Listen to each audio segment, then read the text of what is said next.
Table पर रखा एक पेपर उठाया और अभिनव की तरफ बढ़ा दिया। अभिनव कौन सी नौकरी करना चाहता था, वो डिसीजन भी अकरम ने उसे दिया था। मैं मैनेजर बनना पसंद करूंगा। लेकिन मैनेजर की पोजीशन पर पहले से ही स्टार बना हुआ है। तुमने मुझे लिस्ट लाकर दी, मैंने उसमें से अपने पसंद की पोस्ट चुन ली। ये सुन अभिनव वहाँ से जाने लगा कि तभी एलियाना ने उसे रोकते हुए कहा, ओह, वैसे अकरम जी ने तुम्हारे लिए कुछ छोड़ा है। उसने अपने डेस्क पे रखा हुआ एनवलप अभिनव को दिया। एनवलप के अंदर 10 करोड़ रुपए का एक चेक और एक नोट था, जिसमें अकरम ने लिखा था कि ये कुछ और कैश है तुम्हारे लिए, बैंक जाओ, वो तुम्हें पैसे दे देंगे। अभिनव अपने चेक से पैसे निकालने के लिए बैंक चला आया। तब उसकी नजर प्रणव से मिली। वो अभिनव को इसलिए जानता था क्योंकि अभिनव अक्सर इस बैंक में डिलीवरी के काम से आया करता था। मुझे थोड़े पैसे निकालने हैं। चेक से?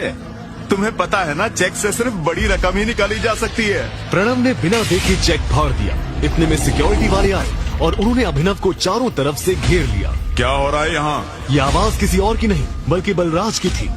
अगर इसने कुछ गलत किया है तो इस बारे में मैनेजर को पता होना चाहिए। वो दोनों मैनेजर के रूम में चले गए। बलराज सर, आप यहाँ कैसे? मुझे बुलवा लिया होता। तुम्हें पता है ये साहब कौन है? उसकी नजर उसके चेहरे से फिसलते हुए उसके हाथों और आखिर में उसकी अंगूठी पर चली गई।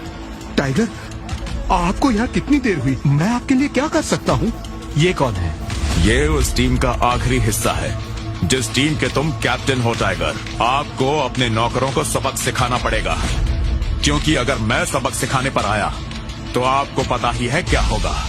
उसी शाम जब अभिनव घर लौट रहा था तो उसने देखा कि कुछ गुंडों ने एक आदमी को घेर रखा था। उन लोगों के पास पहुंचकर अभिनव को पता चला कि वो लोग उस लड़के को मार रहे थे। रुको! इतने में अभिनव ने चिल्लाते हुए कहा। उसकी आवाज सुनकर सभी रुक गए और पलटकर देखने लगे। अभिनव एक कदम उनके पास आया और बोला, क्यों उस बेचारे को मार रहे हो? तुझसे मतलब है तभी तो यहाँ खड़ा हूँ। अगर जिंदगी में आगे भी खड़ा ही रहना चाहता है तो चुपचाप यहाँ से चला जा, वरना इसकी तरह लंबा कर दूंगा। ये सुन अभिनव को हंसी आ गई। उसने कहा, अरे ये लाइन तो मैं तुझसे बोलने वाला था, तूने मेरी लाइन चुराई। अब तो तू और ज्यादा मार खाएगा। अभिनव के मुंह से ये बात सुनकर उन लोगों को और ज्यादा गुस्सा आ गया। उन लोगों का लीडर आगे आया और बोला, क्यों हीरो बन रहा है? गुड़गांव में ये हीरोगिरी काम नहीं आती, चुपचाप चला जा, वरना बेकार में ही हमें एक की जगह 2 कब्रें खोदनी पड़ेंगी। अभिनव ने इस बात का कोई जवाब नहीं दिया। वो बस उन लोगों की तरफ देख रहा था और उनकी गिनती कर रहा था।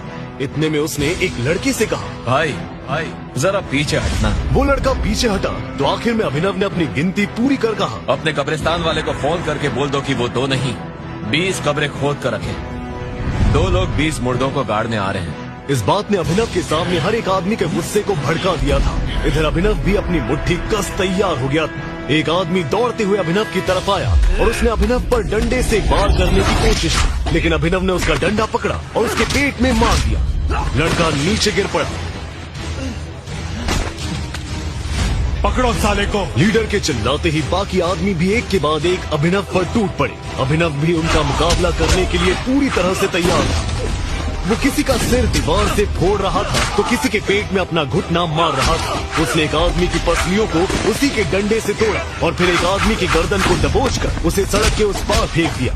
देखते ही देखते अभिनव ने समा और समय दोनों बदल दिए। वो लड़का जॉनी, जो अभी तक उन लोगों से मार खा रहा था और जिसे लग रहा था कि अब उसके जिंदा बचने की कोई संभावना नहीं है, वो खुद अभिनव का ये रूप देख हैरान हो गया था। उसके लिए अभिनव भगवान से कम नहीं था।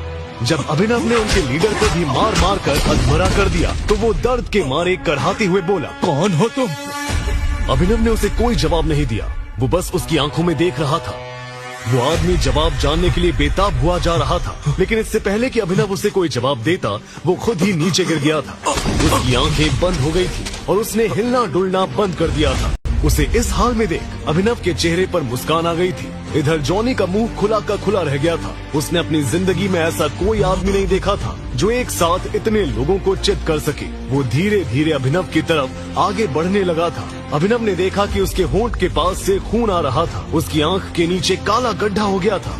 उसके पैर में मोच थी और उसके कपड़े फटे हुए थे। कुल मिलाकर उसकी हालत बहुत खराब थी। अगर अभिनव वक्त रहते वहाँ नहीं पहुँचता तो वो मर सकता था। उस लड़के ने अभिनव के पास आकर पूछा, कौन हो तुम और तुमने हमारी जान क्यों बचाई? जॉनी इस सवाल का जवाब जानने के लिए बेताब था। बताता हूँ। उसके दोस्त वहीं सड़क पर बेहोशी की हालत में पड़े थे। अभिनव ने उसे 1 सेकंड के लिए देखा और बोला, बोलो। लेकिन तुम्हें वादा करना पड़ेगा कि तुम ये किसी को नहीं बताओगे। कि मैं कौन हूँ। जॉनी ने अभिनव की शर्त पर बिना सोचे हाँ में सिर हिला दिया। अभिनव ने उसकी जान बचाई थी। वो अभिनव के लिए अपने दिल में इतना छोटा सा राज तो रख ही सकता था। प्रॉमिस। अभिनव उसके पास आया और उसे अपना कान पास लाने का इशारा किया। जॉनी अब अपना कान पास लेकर आया। अभिनव धीरे से उसके कान के पास झुका और बोला। टाइगर ने जो बात जॉनी को बताई उसे सुनकर वो झट से 2 कदम पीछे हट गया। जॉनी ने जब ये बात सुनी तो उसकी आंखें फटी की फटी रह गई थी। वो बिना पलक झपकाए अभिनव को देख रहा था। उसे समझ नहीं आ रहा था कि वो जो देख रहा था वो सपना है या हकीकत। अभिनव ने उसे इस बात को सीक्रेट रखने के बारे में याद दिलवाया और उसके बाद गाड़ी में बैठकर निकल गया। जॉनी अभी भी बिना पलक झपकाए अभिनव की गाड़ी को जाते हुए देख रहा था। इधर एक हट्टा कट्टा सा आदमी स्विमिंग पूल में काला चश्मा लगाकर खड़ा था। सर, अभी अभी खबर मिली है, टाइगर लौट आया है। अभी अभी तो आया है, थोड़ा उछल कूद करने दो। पर हाँ, इस बार उसे पिंजरे में डालने की गलती नहीं करनी है। अपने जानी दुश्मन के इरादों से अनजान अभिनव अकेला ही निकल पड़ा था। सर अब तो बता दीजिए कहाँ जाना है। अभिनव ने उसकी बात का कोई जवाब नहीं दिया। ये आदमी कौन है? ये है दिक्पाल छिंगावत। टाइगर के बाद अगर किसी की तूती बोलती है तो वो इन्हीं की बोलती है। ट्रिप ओवर, मुझे यहीं उतर। गाड़ी की पिछली सीट पर पैसे रखकर अभिनव कैब से बाहर निकल गया। वो सीधा उस बिल्डिंग की तरफ बढ़ते जा रहा था जहां दिक्पाल गया था। अभिनव उस बिल्डिंग के अंदर दाखिल होने ही वाला था कि तभी उसे पीछे से एक आदमी की आवाज आई। वो दूर से देख पा रहा था कि दिक्पाल भी लॉबी में खड़े होकर एक आदमी से बात कर रहा है। जैसे ही वो अकेला हुआ कि उतने में उसका फोन बज उठा। उसने देखा कि अकरम का फोन था। अभिनव, तुम कहाँ हो? मैं इस वक्त क्लब डायमंड नाम के एक होटल में खड़ा हूँ। तुम दिग्पाल की प्रॉपर्टी में क्या कर रहे हो? मैं वहीं आ रहा हूँ, मिलकर बात करते हैं। अभिनव ने कॉल कट की और अंगूठी अपने जेब में रखी और क्लब डायमंड के अंदर गया। क्लब डायमंड कोई आम क्लब नहीं था। दिखने में आलीशान जरूर था, लेकिन यहाँ आए सभी लोग जेब में बंदूक लिए बैठे थे, मानो जैसे अभी शूट आउट हो जाए। उनकी बंदूकें देख अभिनव खुद से बोला, यहाँ एक भी गलत कदम और खेल खत्म। अभिनव हर कदम फूंक फूंक कर रख रहा था। उसने अपनी एक जगह देखी और चुपचाप जाकर बैठ गया। तभी उसे अचानक पीछे से 2 आदमियों की बात करने की आवाज आई। सुना है टाइगर जिंदा है और वापस शहर में आ गया। तो क्या हुआ? वो दिक्पाल के सामने कुछ नहीं। ऐसा ही है तो हम उसे ढूंढे ही क्यों? छोड़ देते, खुद दिक्पाल ही भिड़ लो उससे। चुप रहे जॉनी, जितना कहा गया है उतना कर। मैं बस इतना कह रहा हूँ, अगर टाइगर सच में लौट आया है तो बात बिगड़ सकती है। ऐसा लग रहा है जैसे तू टाइगर को दिक्पाल से बेहतर समझ रहा है। शायद, मुझे क्या मालूम, टाइगर बेहतर होगा भी। वो दोनों ये बातें करके वहाँ से निकल गए। अभिनव ने आसपास फिर नजर घुमाई कि कहीं उसे किसी की बातें सुनने को मिल जाए। तब एक लंबा आदमी सिगार पीते हुए क्लब के अंदर आया। महंगा सूट, चारों तरफ गुंडे और रास्ता साफ करते लोग। ताकत उसके चाल से टपक रही थी। उस आदमी को देख कुछ लोग झुककर सलाम करने लगे। अभिनव समझ गया, यही है दिक्पाल, मेरा सबसे बड़ा दुश्मन। अभिनव उस पर नजर गड़ाए हुए था। दिक्पाल क्लब के किसी टेबल पर नहीं बैठा, बल्कि क्लब के पीछे वाले हिस्से में चला गया। ये देख अभिनव भी उसके पीछे गया। वो छुपकर दिक्पाल को देख रहा था कि तभी वहाँ एक लड़की सफेद शर्ट और स्कर्ट में दिक्पाल के पास आई। अरे, तुम यहाँ हो? ये कहते ही दिक्पाल ने उसे गले से लगा लिया और जैसे ही अभिनव ने उस लड़की का चेहरा देखा वो शॉक्ड रह गया। ये तो एलियाना है, अकरम की सेक्रेटरी। ये यहाँ क्या कर रही है? अभिनव का दिमाग घूम गया था। उसे कुछ समझ नहीं आ रहा था। क्या अकरम ने एलियाना को यहाँ भेजा था या वो पीठ पीछे खेल खेल रही थी? इन सवालों के जवाब जानने के लिए अभिनव उनकी जासूसी करने लगा। सब आ ही गए हैं तो देर किस बात की? चलो कमरे में चलते हैं। ये कहते ही दिक्पाल ने एक सीक्रेट दरवाजा खोला। अब इसके आगे जाना अभिनव के लिए खतरे से खाली नहीं था, लेकिन वो अब बहुत आगे आ चुका था। अब वो पीछे नहीं हट सकता था। अभिनव छुपते हुए दरवाजे के पास गया जो हल्का सा खुला हुआ था। दरवाजे के पीछे अभिनव ने धीरे से झांका और जो उसने देखा वो देखकर उसका दिल सीने में बैठ गया। नहीं, ये नहीं हो सकता। मुझे लगा था ये मर चुका है, पर ये तो जिंदा है। चेहरे पर वही पुराना निशान। यही है मेरे पाप का कातिल, राणा अग्निहोत्री। अभिनव के सामने था वही आदमी जिसने उसके पिता को मारा था। अकरम ने मुझसे झूठ क्यों बोला?